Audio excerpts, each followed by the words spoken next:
this will sounds very like obvious, but it is so important, is really building strong relationship and being there and available for them. That is very important. Why? Because you want to make them feel like they are part of your team. It's a little bit easier, I think, when you're selling innovation, because when you're very much, excited about selling what you sell, you can embark them on the same journey. And I worked with a lot of general partners who were really excited with that idea of, really making that innovation happen and changing, pushing life science. This is why it's important that you find a partner that's aligned with the dynamic of your own company, with the goals, etc. So the recruiting process is quite important, so that you can change a lot already if you have the right partner, but making them really feel like part of your team is really important. Before we get into today's show, I wanted to tell you a little bit about what we have going on over here at Succession. So Succession is a life science sales membership that includes on-demand courses to up-level your sales skills, resources to plan and execute your sales process, a community for peer-to-peer networking and learning, and live workshops delivered by experts twice a month. You can get access to all of this as an individual for just $79 a month, or you can up-level your entire sales team with courses and customized learning designed for each individual rep. Come and join us over at succession.bio. Okay, let's dive back into the show.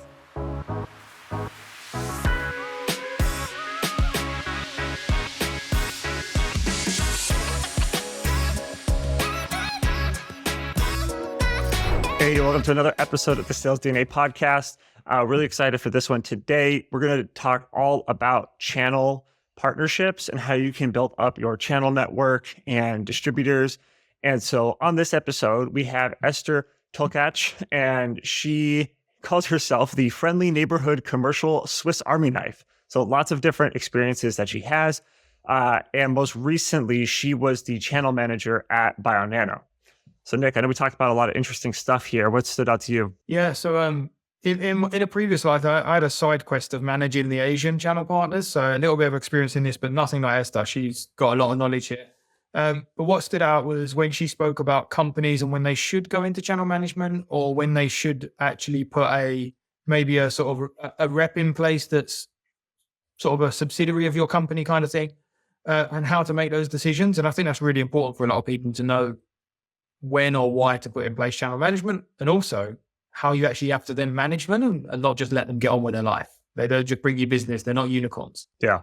I think the other interesting thing she gets into at the end is sort of like, what are the types of people that you should be looking for to, well, one, if you want to get into channel management yourself, but also if you're looking to hire somebody to manage channel partners and build out that team, she kind of gives a layout of a little bit of a blueprint of who you might want to be looking for. So lots of great stuff in this episode. What should we do, Nick? Dive right in. Yeah, so welcome to the podcast. We're excited to have you here. Hey, hi, Harrison. Hi, Nick. Nice to see you. Yeah, it's good to have you. So we gave you a prep ahead of time. Give us a crazy or funny story that's happened in your career. Yeah. So, I actually wanted to tell you about a story that is not related to work, but one of the biggest lessons that taught me, about accepting things that I can't change and really concentrating on like things that I can and being solution oriented.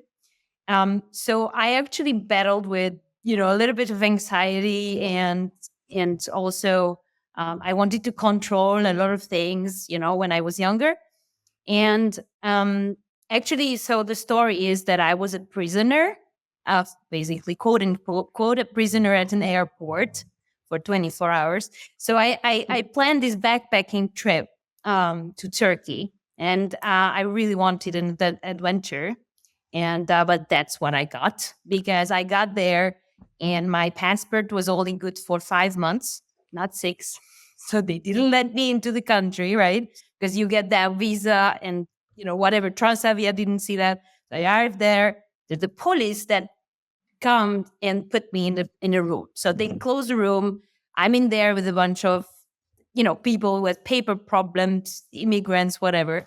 And they basically come and tell me that they would send me back to Paris, but it's the next day because there's no plane before. So I have to spend 24 hours in this room, closed in, guarded by police. And so my adventure is, Like the Turkish one, the backpacking is done.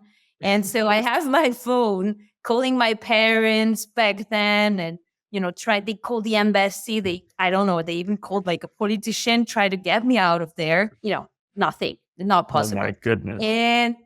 And so it was a very fun moment, because I realized that in that moment that I could do anything, right? I could shout, I can cry, I can be angry, whatever. It's not going to change it. So my, privileged backside, we really need to sit that one out. Like, I will have to sleep there on the floor. Like, there's nothing that I can do to control this situation, right? And it was in a moment in my life when I was really desperately trying to get everything in order, like in my personal life, also at work. And it was just such an important moment when I understood that sometimes you just have to say, you know what? Okay, shoot me there. This is not something I can change. I'm there. I have to wait this out. And at that moment, I don't know, it totally changed me. And then I went back home like the day after. I was tired. I didn't eat anything. And I put down my backpack. And the first thing that I did, which is so not me, was sat down at the computer, and I just bought a plane ticket for the next day. The first place, like the cheapest plane ticket, because I wanted to go on a vacation. And I was like, I'm not gonna cry. I'm just gonna go on a vacation. And I had the best ever backpacking trip in Andalusia, because Sevilla was the place where I could find a ticket. And I always think about this moment when in my work I'm stuck and there are a situation that I really cannot change. And I'm like, you know what? You're not going to spend energy on this. There's no use crying, shouting, trying to change it. Just sit down, concentrate on the positive, let this one go. So yeah, I was a prisoner, and it taught me a lot, to be the good pace. What I've taken from that is that I've got 3 kids and a busy life. If I need some downtime, I need to travel to Turkey with a passport. I've only got a few months. I get 24 hours to myself in a room. Exactly. Well, I wouldn't recommend that, because it's not very comfortable. There was no chairs. Like, I was literally sleeping on the floor, so that was, and I could do with the youth hostels, but that was like another level of, That's the next level. And the room was closed, so we couldn't get out. So that was, man. That was bad, yeah. That's crazy. It all worked out, so that's good. Yeah, a good learning experience from it all. But especially in sales, right? To learn what you control and what you can't control is where you find your success. So it's a good learn. Some doors are closed, and whatever you do, they're not going to open. You have to wait it out. Yeah. It's a good one. All right. Well, let's dig into one of the main topics that we wanted to talk about today, which is sort of the difference between channel distributor sales and direct sales. That got a little bit of background in both, but not really. Not as much on the channel distributor side. I think more from like an enablement side. I've done some stuff there, but would love to kind of get your thoughts just around it in general. Like, maybe we start with give people a high level, like, how do you define channel / distributor type sales functions? Yeah. Okay. So a lot of people actually don't really know when I tell them, but channel management means that's something that I have been doing at Bionano for the last, almost 5 years in my last job. And so the best way I can describe that is, imagine that you have to manage a sales team, right, with sales executives who are managing other products that do not enter into basically your objectives, right? Who rarely tell you what they do or how they do it. They don't update your CRM, so they don't send you reports, right? Each of them are paid and also report to a different boss, and not you, or not just you. And you can almost never have them in the same room, right? So they are all working differently and separately. So this is basically what channel sales is, with all the challenges. So when you're managing indirect countries, you are basically responsible for training and recruiting the right people and the right partners. You need to build different strategies with them. You need to forecast the revenues and report to your management the same way that you would, as a direct sales person. You have to have the regular meetings with them, to really monitor the deal progresses and, the prospection, whatever. You need to evaluate their performance basically regularly. And you need to motivate them and keep them happy. So also keep their company happy, not just the people, right? Because if they are selling other products, so if you're not, happy or motivated, they're not going to sell your products. So basically, when you're a channel manager, you have a very important sales management leadership role of, managing all these people together. I don't know if that, like, Yeah, I just think maybe one thing to clarify too would be, so these are essentially other companies that sell many different products for many different companies, right? So they're typically maybe a distributor of 10 different companies' products, and they have their own sales team, their own company, their own organization. And then you come in and you basically say, hey, I want to hire you to also distribute our products, right? Yes. Okay. That's exactly it. And most of the time, so I worked with capital equipment, right? So innovation, instruments. In that case, sometimes it's a little bit easier, I would say, because sometimes they dedicate a team or dedicate a person to your product, which might not be the case if, for example, you're selling a lot of different types of consumables, because it's a very technical sale. So there need to be one or two people who are really trained on your technology. But yeah, in general, it's companies. Sometimes it's sales agents, independent agents. But we can talk about that difference. But the agents will not have all the infrastructure to tell your products. They're just going to bring in prospects. But in the end, you can do the selling directly or make the deals directly between your company and the customer. So how do you motivate them? Because I've done let's say it's almost a hobby. I've done a little bit of channel management, but nothing like you.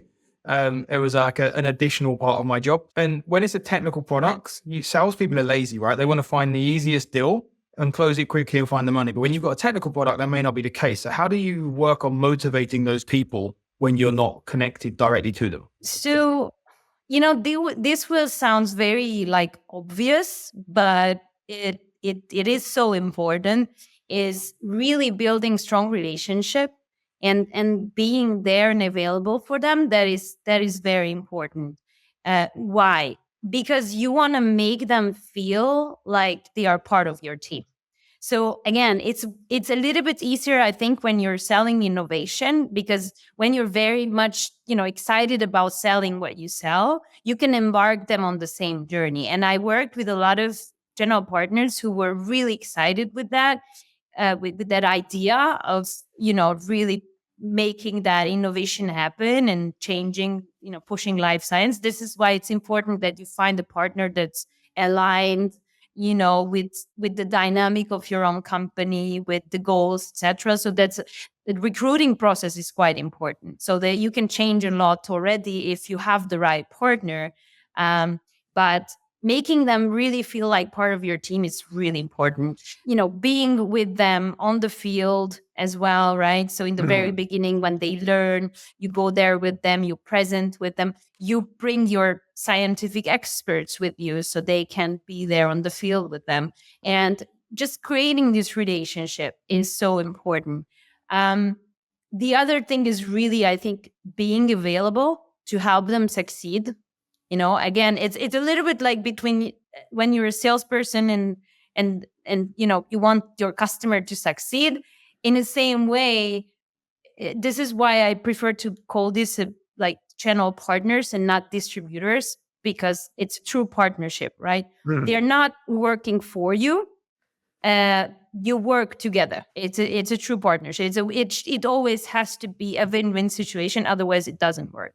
And when they feel that, and they trust you, they love the product, and you make their lives easier than maybe other companies that they work for, then naturally they're gonna sell your product. So there are many other little points there, I think, but these are the most important ones. Does that make sense? Yeah, I think one of the challenges that we had, and maybe this is the difference between selling reagents and selling like an instrument, where you have a larger dollar value tied to it.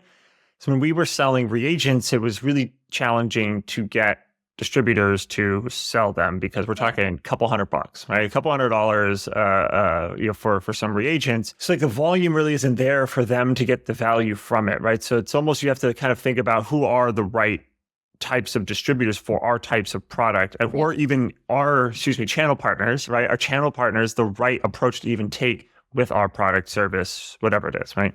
Yeah, definitely. I mean, again, I sold consumables, but it was usually consumables like linked to a specific technology. So I don't know really how it would work, with when you're selling a lot of consumables and high volumes. I don't know. But the same stands. I think if you work with people who really, how can I say, you make their lives easier, they will want to work with you. Because if they see the value on the long term, and I think if you have really trouble building that out, then it's probably not the right partner. It's possible to change partners. It's not always easy because it depends on what was put in the agreement, right? There's many things. It's not the fun part of channel management, is that you're responsible of, setting up these agreements, and it's not that fun. I mean, if you love legal work, it is, but otherwise it's a little bit complex. And same with the transfer price, right? You say, well, there might not be a value for them. Well, if the transfer pricing, so their price list is set up badly, then there's a lot of risks. They don't make money out of it. If they don't have enough margin, again, they cannot, really make a business. And if the transfer price is too high, for example, they're going to price it too high, and one of those territories may not work out because it's just too expensive compared to other regions. So that's something that is adding a complexity, and it's different from direct sales as well, because it's not like every time you're going to make a quote, you can, but there is usually a pricing that is already defined in advance. Regarding the contracts and way they're set up. So we had this kind of a similar kind of conversation with recruiters, and it kind of aligns a little bit. So when you're setting up those contracts, you could go with one channel partner in that territory and give them exclusivity, or you could have the ability for non-exclusive and your team to work there as well.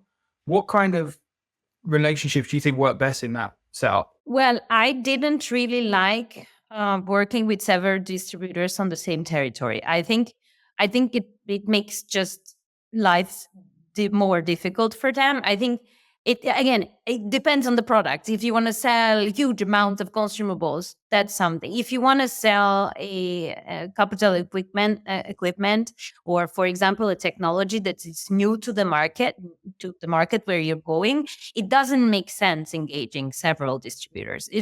And usually they don't really, the good ones, they don't want to work with you if you don't give them exclusivity or a sense of exclusivity, because sometimes companies, they don't like to give out the exclusivity, but in the end, if you don't give it to another channel partner, but you only concentrate on one, it will be exclusive. But if they don't perform, right, there's the thing is not working, then you can easily change. That's okay, but it doesn't make sense, because it's like, shooting yourself in the feet, like we say in French. It doesn't make sense. You're just going to slow down the whole thing, because they're going to compete with each other. So I think as a first step, it's best to go with one channel partner. I would even prefer sometimes in certain territories go with just a sales agent. So one or two sales agent who knows the territory, who has all the contacts that you need, and who knows the rules, regulations, etc.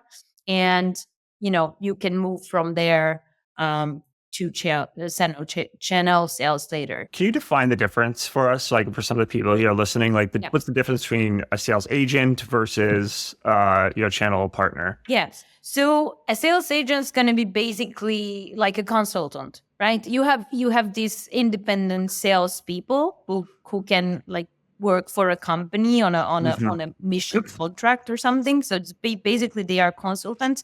They usually don't have, it's quite rare, but they don't have the infrastructure to sell your product. So again, they're going to help you find the right prospects. They are going to introduce you to the right people. They will help you to build up opportunities. But when it comes to closing a deal, you are going to make that deal directly with the end user, right? And that has a certain limitation. It works very good in the beginning when you want to develop a market. Why? Because you don't have an intermediary between you and the customer. And that is very important. You have that visibility on the customers. If you want to build awareness, building the user groups, etc., you have all that visibility. But you don't have the infrastructure that's going to help you in places, right? Sometimes you have these big tenders. If you want to apply to certain tenders, you cannot do that if you don't have an entity in that, in that region or country. And sometimes it's so complicated if you couldn't do it. Like, it's in Spanish, it's in whatever. I work with Eastern Europe, it's in Hungarian. I'm Hungarian, but I couldn't do, a tender in Hungarian. So you need someone who can do that. And that's when you usually move to a channel partner, because a channel partner has all that infrastructure. They can do the tenders for you. They can buy the instruments, the consumables. They can, move the whole thing through them instead of, doing the selling directly. But again, then you kind of lose a little bit of visibility on your customers and on what's happening on the field. Which I guess that leads to another point, which is how do you decide which territories to go into, right? Because I imagine there may be some territories that are better for a sales agent first, or better to try and sell direct to versus distributor, or excuse me, a channel partner. How do you make those decisions? It's not an easy question, in the sense that really every country is different. But I think it comes back to simple things like we just talked about, the tenders. Like, what is the complexity of selling in that country? For example, in France or even Germany or England, I'm not sure because I've never covered England, but in Benelux, these countries, you can actually, for example, as an American company, you can easily sell to the universities, to the hospitals. I mean, you don't need a specific structure to do that. They speak English, right? Language barrier. Sometimes it's a very, we would think that in life sciences or even like hospitals, this is not a problem, but it can be, right? So there's the cultural thing as well. I think just in general, the complexity of selling in a region it has to come into the factors when you decide. So, and I think in general also the logistics. So if the logistics, for whatever reason, sometimes, for example, a hospital, they cannot buy from outside. For example, I think it's in the Baltics region.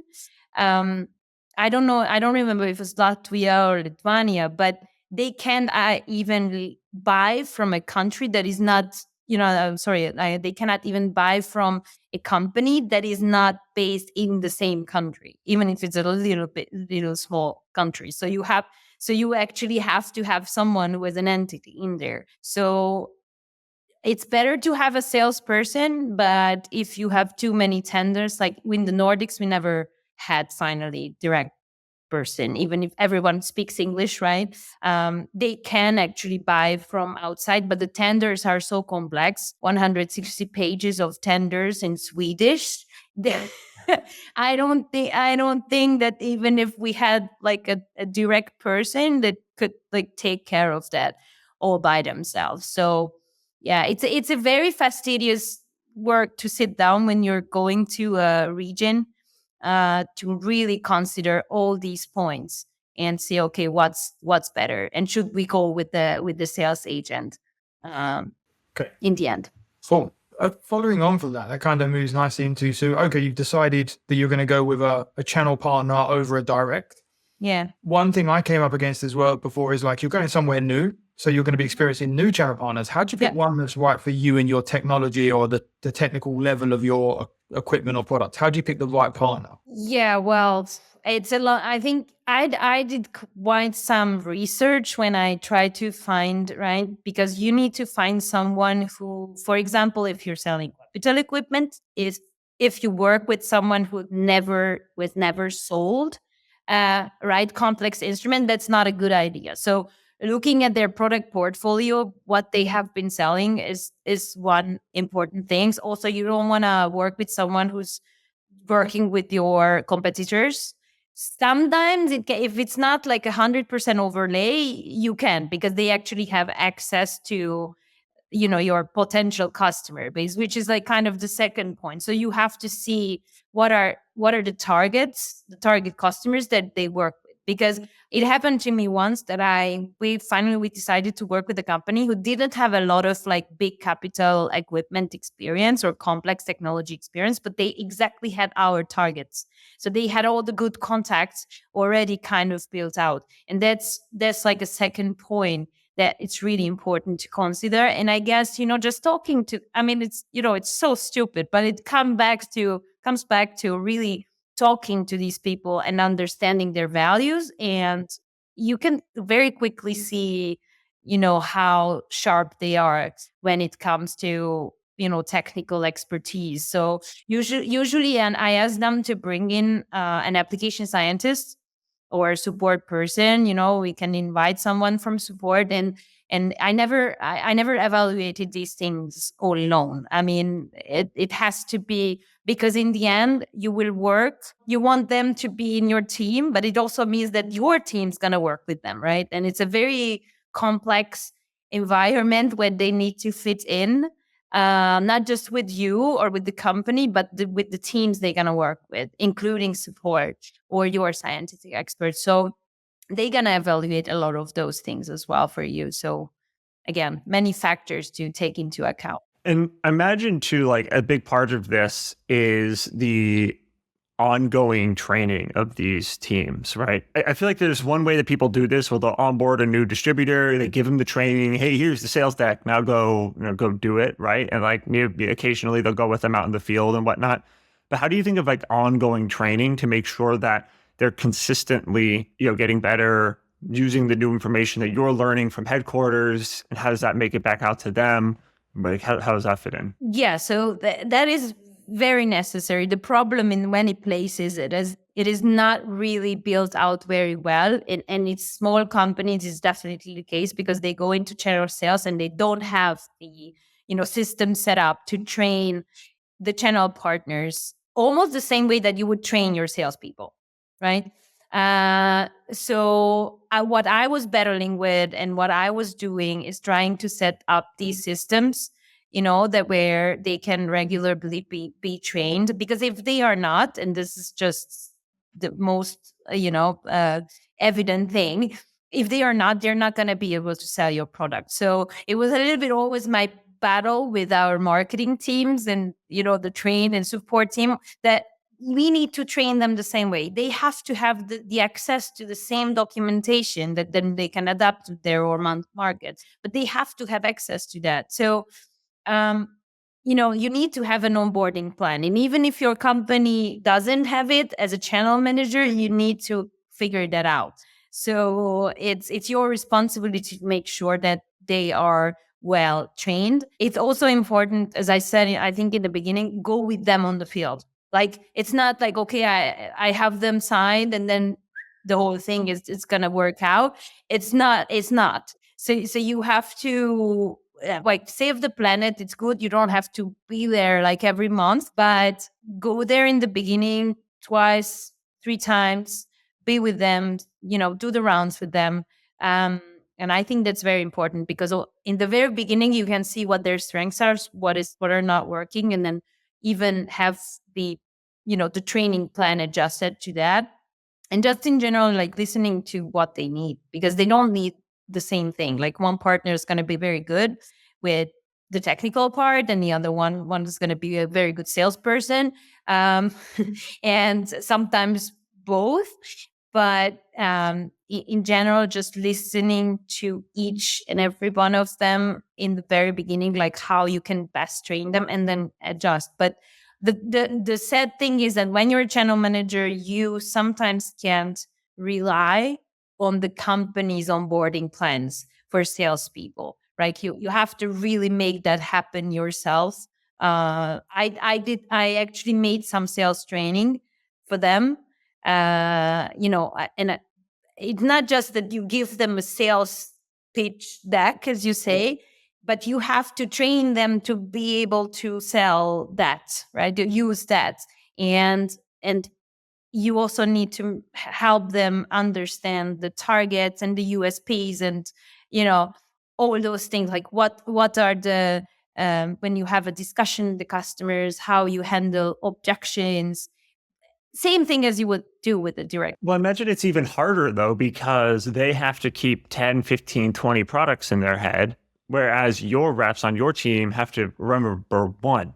So it's almost like training is more important. You have to be top of mind at all times, because they're going to have a lot less conversations to actually practice in the field, because you're just one of the things that they're selling. It kind of, to me, feels like it has to come back to the leadership team, where they have to say, channel is going to be a major part of our business, so we are going to invest in it, versus like, oh, let's just kind of like do this thing because we might get some revenue from it. Which, like, I feel like I've seen it happen like that in the past. And when you don't put the resources behind it, it's going to be tough, right?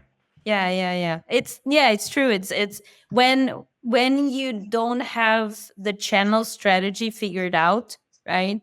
It's a big problem. So in the end, the channel manager's gonna just will try to save, and put out fires everywhere. It's a very good experience, but most of the cases, like sometimes, not most of the cases, but sometimes companies are just doing channel sales because it's easier. They cannot like recruit, enough direct salespersons. Like, okay, we want to go here and we want to go there, and we're just gonna, do it by channel sales. But there's none. Or they're just like, I want to bring somebody in to figure this out.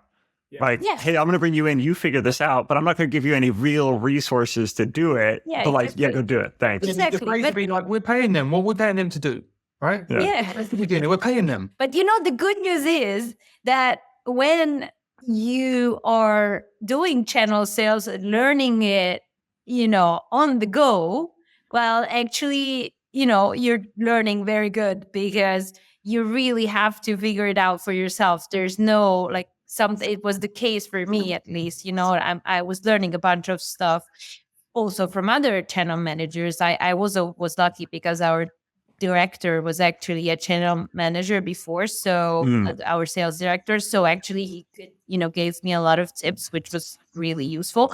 But that said, we really had to build out a lot of things and a system, because if you make their lives easier, I think it's I think this first thing, make their lives easier, make their sales easier, figure out the way how to do that, and it's half of the success almost, in my opinion, because then they're gonna really go selling your product. And it's just human nature, right? If they feel like you're investing in them, you're supporting them, who are they going to drive harder for? The company that's not giving them the tools, resources they need to hit their target, because they're just sales guys trying to hit their target too, as well, these channel partners.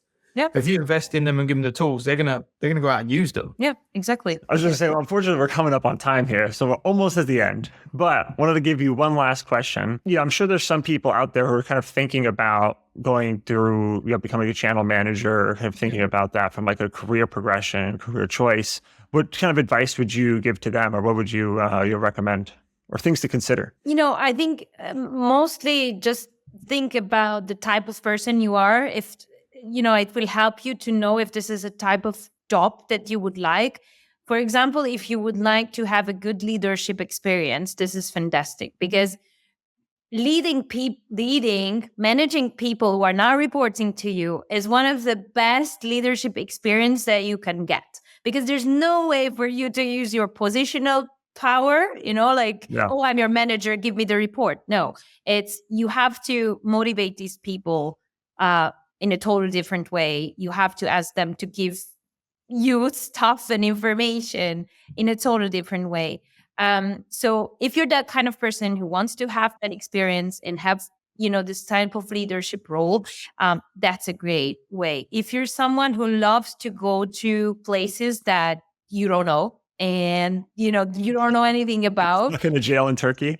yeah, well, a little bit, but if you if you love to go to challenge, this is a challenge to go to a new market and figure out everything, how you sell your products there, and you have a good, also a good, I would say, talent to adapt to different cultures, because there's a business culture in every country is different. So when I worked with Southern Europe and then I worked with Northern Europe, and it's just two different things. I mean, Nordics, they're not going to tell you anything. You really have to build a relationship. And the Spanish, they're going to be like very happy one moment and very sad in the other. And then sometimes they like tell you all the information and the other day, like, no, I'm not going to talk to you. So it really, it's a really different. So if you love going to different cultures and adapting to different businesses and creating relationships, I think that's amazing. If you don't like routine, go channel managing because there's not 2 days that are the same, honestly, and it's very creative. It's I really love it. It's not for everyone. If you prefer to like really know your country and be the type of salesperson who's like, I know everyone here. I know, like, I'm going to build this out on the long term. Don't do channel management because then it's a totally different job. That's great. I think all of those were very good bullet points for people to consider as they're, deciding if they want to go down the channel route, or even potentially, I think for companies and earlier stage companies that are thinking about when do we bring in the channel, like who would be the types of people we might want to hire. I think you also kind of just laid out a hiring profile for them too. So that's awesome. Yeah, I hope I could help a little bit. Yeah. Well, awesome. Thank you so much for coming on the show. We really appreciate it. And it's great having you here. We'll talk soon. Thank you, both of you. It was lovely to talk to you. Bye. Yep.